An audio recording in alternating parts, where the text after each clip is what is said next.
Friends, आज की कहानी है हैसियत और उम्र का फासला भाग 1। सीमा की 3-4 दिन से तबीयत ठीक नहीं थी। सुबह उठते ही उबकाई आती और सारा दिन चक्कर से आते रहते। पहले उसे लगा खाने में बदपरेजी हो गई होगी, लेकिन ऐसा कुछ नहीं था। खाया ही नहीं जा रहा था कुछ भी। देखते ही जी खराब हो जाता। भोली थी लेकिन जीवन की रीत समझती थी, इसलिए घबराहट के कान जान निकल रही थी। निश्चय किया उसी रात छोटे मालिक से बात करेगी। इस समस्या का क्या हल निकालना है वो ही बता सकते हैं। जब से यह बात दिमाग में आई थी बेचैनी बढ़ती जा रही थी। रात के 10 बज गए थे, बापू भी अभी तक नहीं आए थे। पहले उन्हें ढूंढ कर लाएगी, फिर जाएगी छोटे मालिक से मिलने। ठेके से घर तक के 2 चक्कर लगा लिए, लेकिन बापू कहीं नजर नहीं आए। हमेशा तो रास्ते में कहीं ना कहीं पड़े मिल जाते थे। सीमा की माँ को गुजरे 10 साल हो गए। पहले तो धर्मवीर बिल्कुल ही नहीं पीता था, लेकिन 6 साल से रोज शाम को पीकर धुत हो जाता। सिसोदिया मेंशन की इस बड़ी कोठी में माली का काम करता था। पीछे की तरफ 2 कोठरी के एक छोटे से मकान में वह शुरू से रहता था। पहले चौकीदार और माली दोनों का काम करता था। अब वह केवल पेड़ पौधों की देखभाल ही करता है। दरवाजे पर अब गार्ड की ड्यूटी रहती है, जो आने जाने वालों पर सख्त निगाहें रखता है। कोठी के मालिक रामनिवास की शहर के रईसों में गिनती आती है।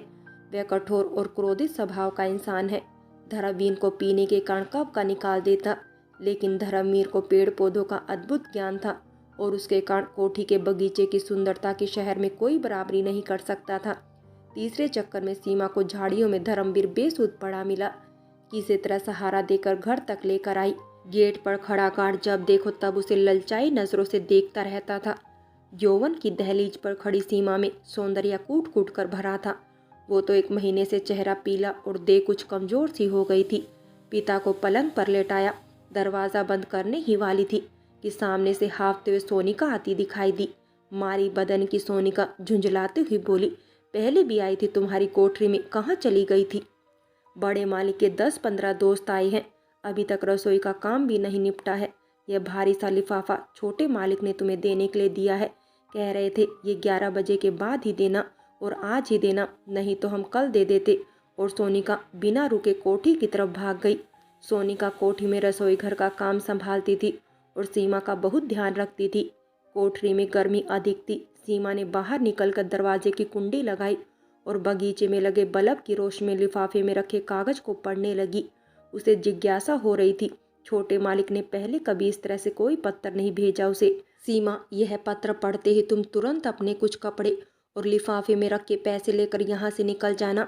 मैं शारीरिक और मानसिक रूप से कमजोर होता जा रहा हूँ और डैड की जातियाँ सहन नहीं करना मेरे बस में नहीं रहा। उन्होंने कल मेरी सगाई चमेली से करने का निश्चय कर लिया है। आज उसके पिता से व्यापार में कोई डील की है और रात को दोस्तों के साथ जश्न मना रहे हैं। सीमा, तुम मेरी जिंदगी हो। जीवन में मैंने केवल तुम्हें अपना माना है। यह बात मुझे आखिर में डैड को बतानी पड़ी कि मैं क्यों चमेली से शादी नहीं कर सकता, लेकिन उन्होंने धमकी दी है अगर मैंने शादी नहीं की तो वो तुम्हें जिंदा नहीं रहने देंगे।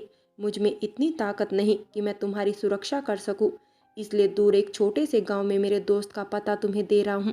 तुम वहां चली जाओ, वह तुम्हारी हर तरह से मदद व सुरक्षा करेगा। मुझे माफ़ कर दो, मैं तुम्हारा आगे साथ नहीं दे सकता हूँ।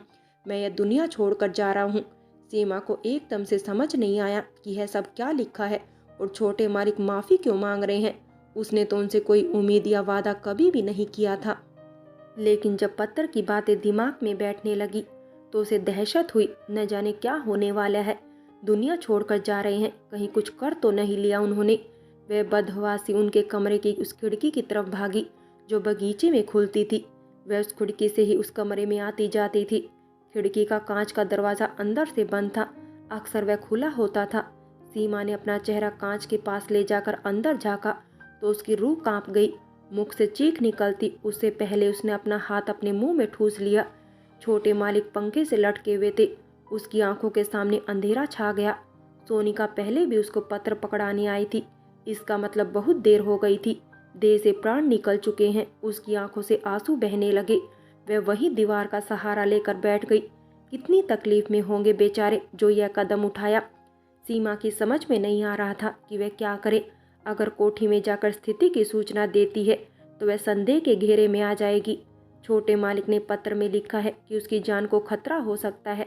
अगर उसकी कोख में छोटे मालिक की निशानी नहीं होती तो वह अपनी जान की चिंता नहीं करती और शोर मचा देती, लेकिन इस अंश की रक्षा के लिए उसे तुरंत पत्र के अनुसार यहाँ से निकलना पड़ेगा। वह लड़खड़ाते हुए अपने घर पहुंची और जल्दी से एक छोटे से बैग में 4-5 जोड़ी कपड़े रखे। बाहर बहुत शोर हो रहा था। लगता है बड़े मालिक की दावत खत्म हो गई है और लोग विदा हो रहे हैं। क्या विडंबना थी। पिता दोस्तों के साथ दावत उड़ा रहा था और पुत्र इतना अकेला बेबस महसूस कर रहा था। उसने अपना जीवन ही समाप्त कर लिया। सीमा का दिल बहुत भारी हो रहा था। बाहर चहल पहल थी। मुख्य द्वार गार्ड ने खोल रखा था। गाड़ियां बेरोक बाहर जा रही थी। वह भी चुपचाप इस गहमा गहमी में निकल गई। किसी का भी ध्यान उस पर नहीं गया। बाहर निकलते ही थोड़ी दूर चलने पर उसे एक ऑटो नजर आया। तुरंत उसमें बैठ गई और बस अड्डे चलने को कहा। डर तो बहुत लग रहा था। कभी घर से बहुत दूर नहीं गई थी और अब तो शहर छोड़कर जा रही थी। रास्ते भर हनुमान चालीसा पढ़ती रही मन ही मन। बस अड्डे पर पता किया तो एक बस तैयार खड़ी थी। आधे पौने घंटे में गोरखपुर निकलने के लिए। एक टिकट लेकर कोने की सीट पर बैठ गई दुबक कर। अपने को अच्छी तरह दुपट्टे से ढक लिया। बड़े मालिक का इतना खौफ था कि बार बार पलटकर इधर उधर देखती, कहीं कोई उनका आदमी तो नहीं आ गया उसे ले जाने के लिए। आंखें बंद करती तो पंखे से लटकी छोटे मालिक की देह आंखों के आगे घूम जाती। दुख और डर के कारण आंसू रुकने का नाम ही नहीं ले रहे थे। 12-13 साल की थी। बापू को ढूंढने निकली तो कोठी की खिड़की के पास से गुजरते हुए उसे अंदर से बड़ी अजीब तरह की आवाजें आ रही थी, जैसे किसी का दम घुट रहा हो और खांस भी रहा हो। खिड़की खुली थी। अंदर झांका तो देखा छोटे मालिक जमीन पर कुछ ढूंढ रहे हैं। एक हाथ मुंह पर रखा था और दूसरे से कुछ टटोल रहे थे। इससे पहले उसने छोटे मालिक को 2-3 बार तैयार होकर गाड़ी में बैठकर कहीं आते जाते ही देखा था।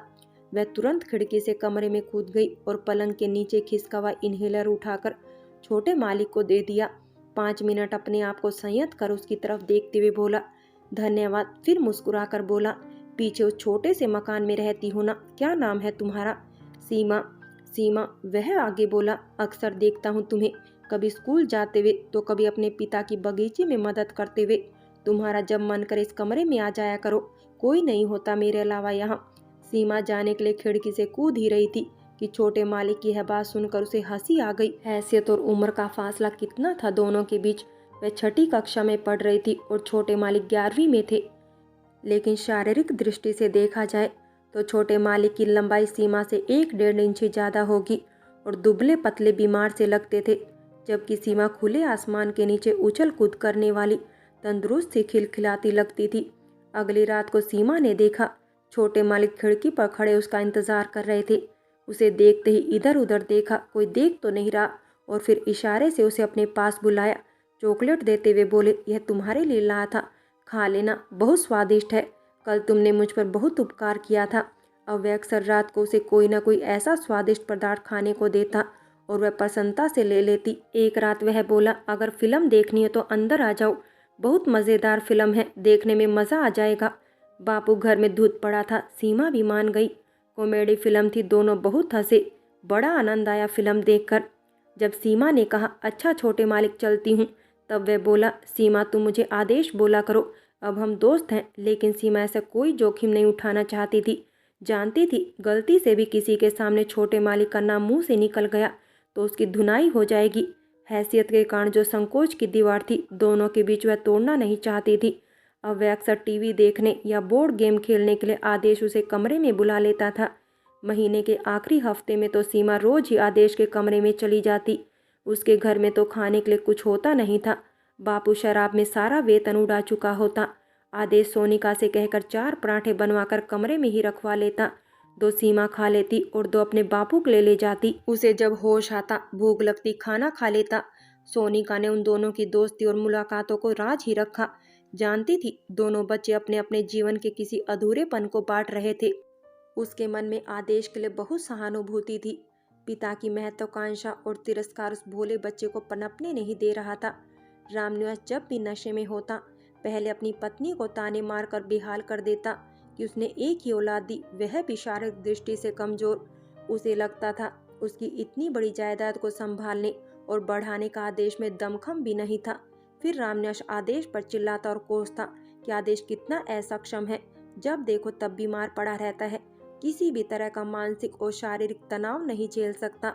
माँ ने कभी पति के आगे मुंह नहीं खोला तो आदेश भी चुपचाप सुनता रहता। जानता था कुछ बोला या रोया तो रामनिवास और बेकाबू हो जाएगा और जोर से चिल्लाएगा, थप्पड़ मारेगा। कमरे में आकर आदेश अकेले में अपनी और माँ की बेबसी पर आंसू बहाता। कई बार उसके बाद उसकी तबीयत इतनी खराब हो जाती, सारी रात माँ उसे थामे बैठी रहती। लेकिन जब से सीमा से दोस्ती हुई थी, पिता से डांट खाने के बाद वह कमरे में आकर रोता नहीं था। फ्रेंड्स, बाकी की कहानी अगले भाग में देखें। अगर कहानी अच्छी लगी हो तो लाइक करें, शेयर करें और प्यार भरी कहानी चैनल को सब्सक्राइब करें।